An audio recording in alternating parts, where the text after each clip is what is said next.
welcome back to this next episode of Dear Kismet. My name is Laura, and I am a 6 of Clubs, 10 of Clubs. And I'm Paula, and I'm the 7 of Diamonds, 9 of Hearts. Okay, everybody, we're back talking about the planetary energies. Since our last discussion on Moon, Mercury, and Venus, be sure to check those out if you haven't. I've learned that these planetary energies impact us not only in relation to others, which you can find out by entering your birth date and that of another's on our Cosmic Connection section of our website at kismet.cards, but they also influence us as individuals at different points in our lives. So while I understand this concept of planets energetically impacting us, I don't necessarily understand the energy behind each planet. I mean, what I know about Mars is that it's big, it's red, and men are from it.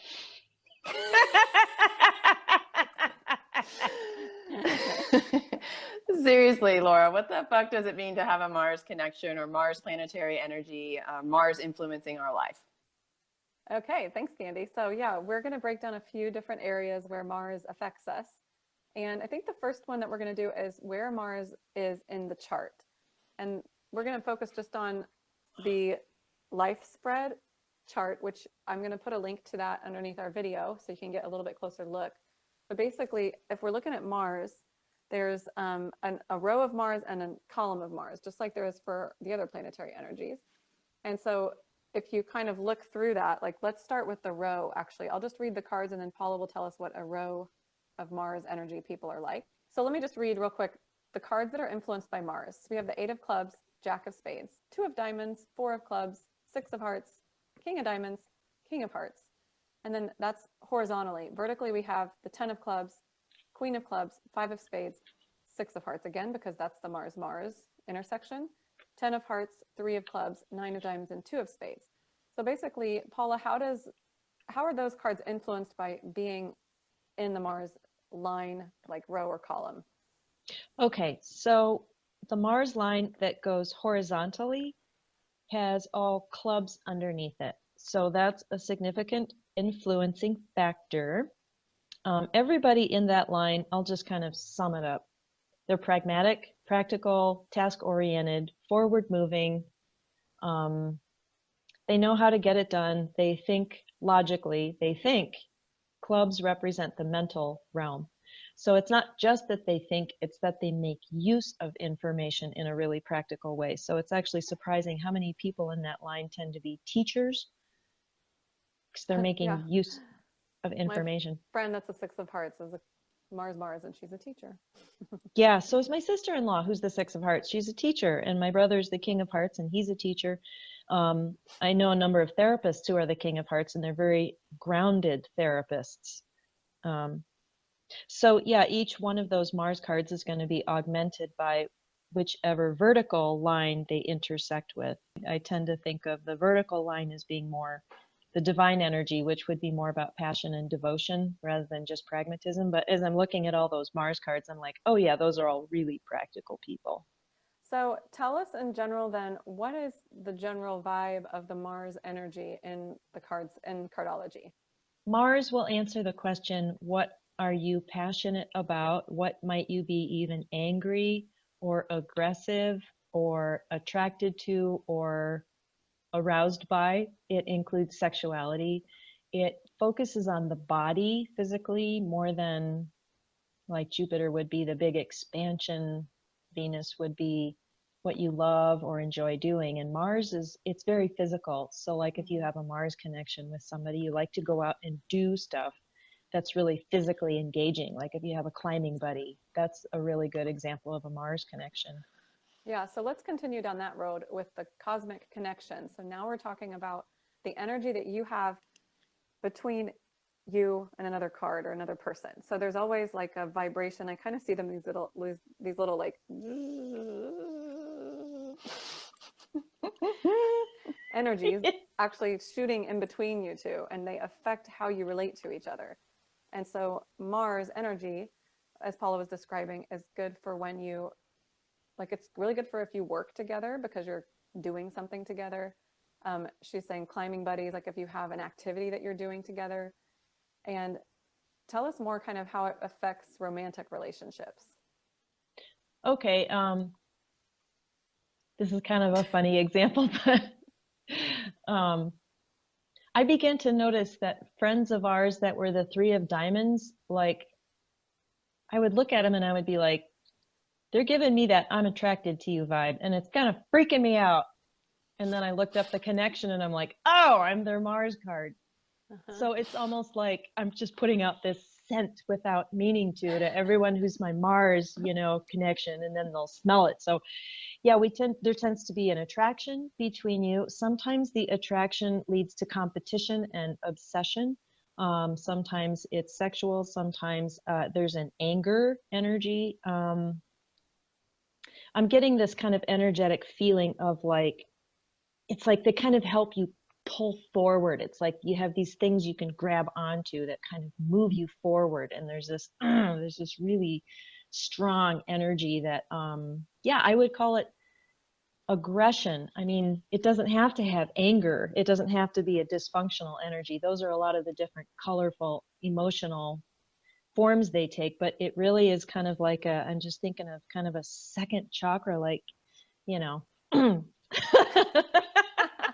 Well, it's passion, right? It's like, Yeah. it's passion. And so passion can turn into passion, like sexual Right.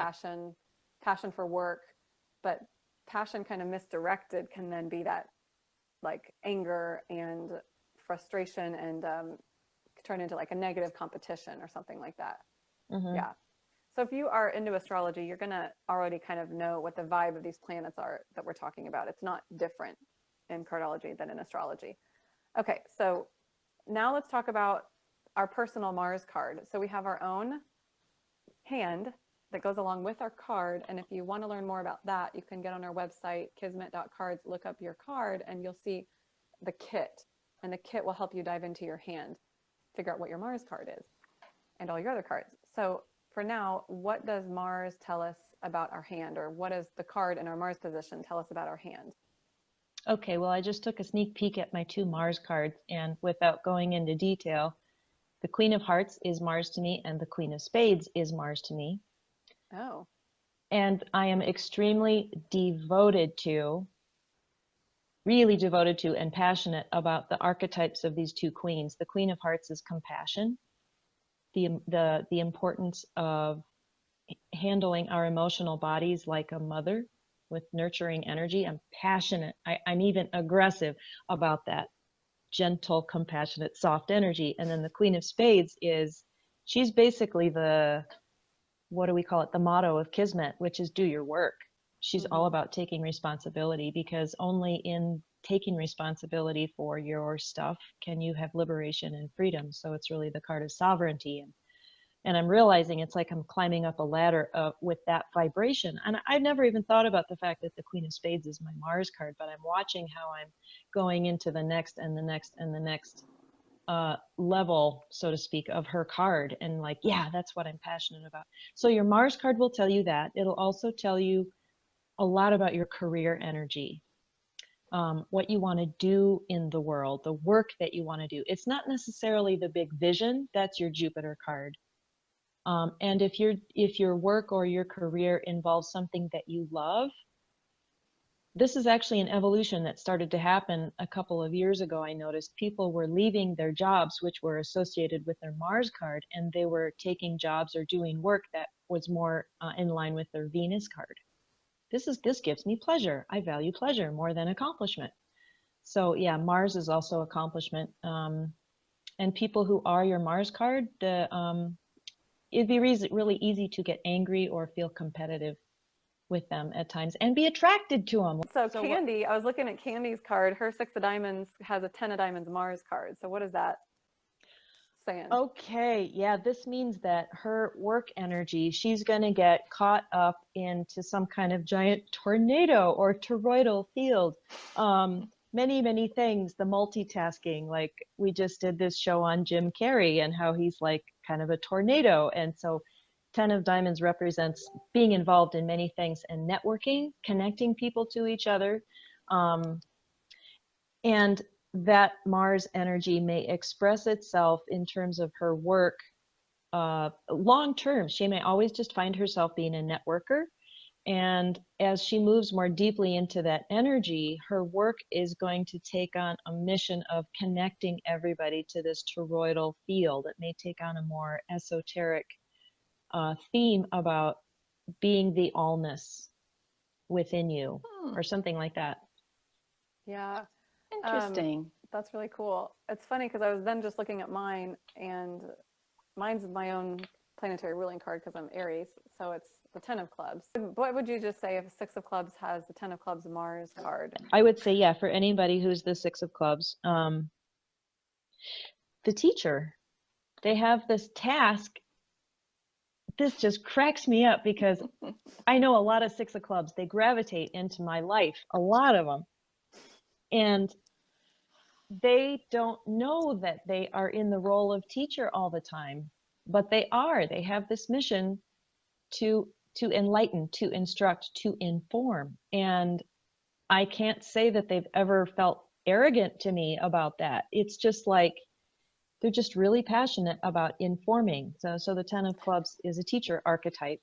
The 6 of clubs is a teacher archetype too. But another aspect to that card is the very powerful influence of the Jack of Spades, who sits under the 10 of clubs. And the Jack of Spades says, do it differently, live differently, turn your life inside out, take ayahuasca.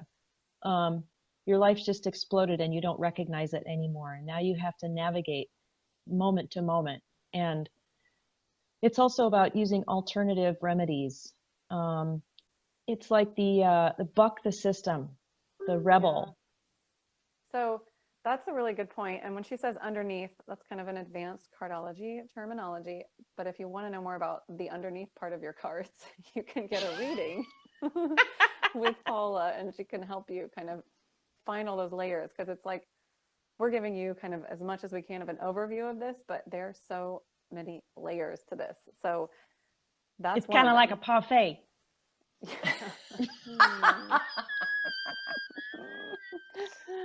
So Kismet parfait. Kismet parfait. We've got one more section to talk about, and that's the Mars influence during your year.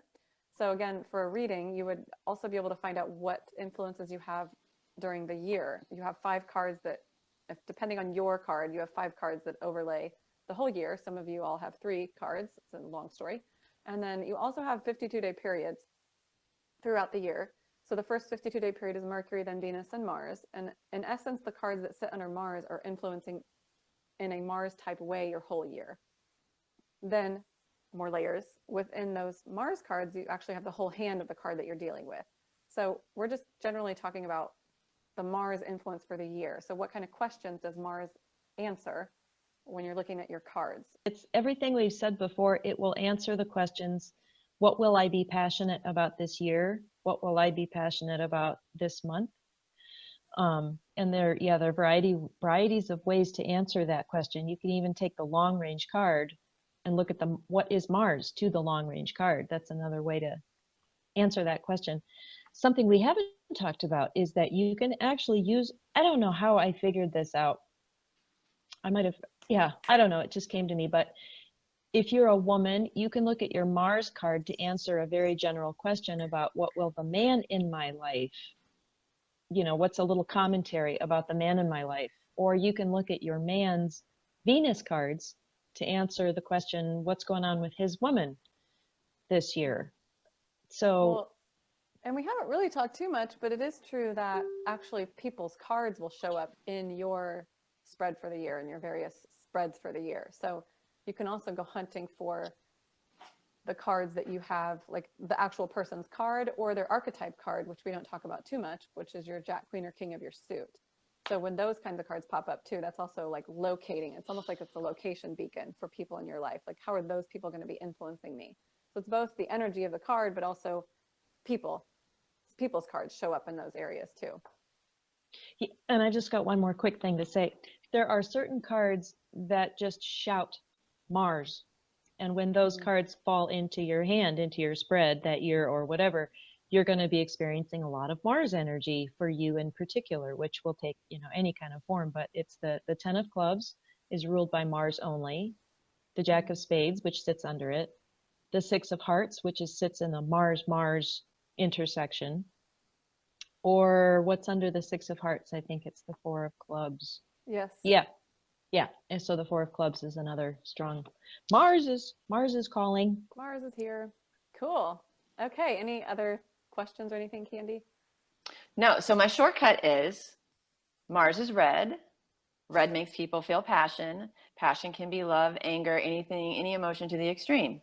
I got it. Good. job. Yeah. It could be work, passion at work, passion. Yeah.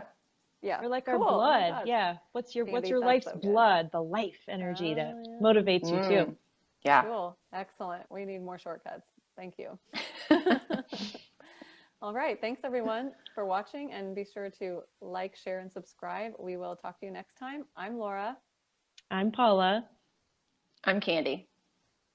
Thank you for watching this episode of Dear Kismet. We would love it if you would subscribe to our channel and share this video. Go to our website, kismet.cards, to look up your card in Cosmic Connections and to ask us a question.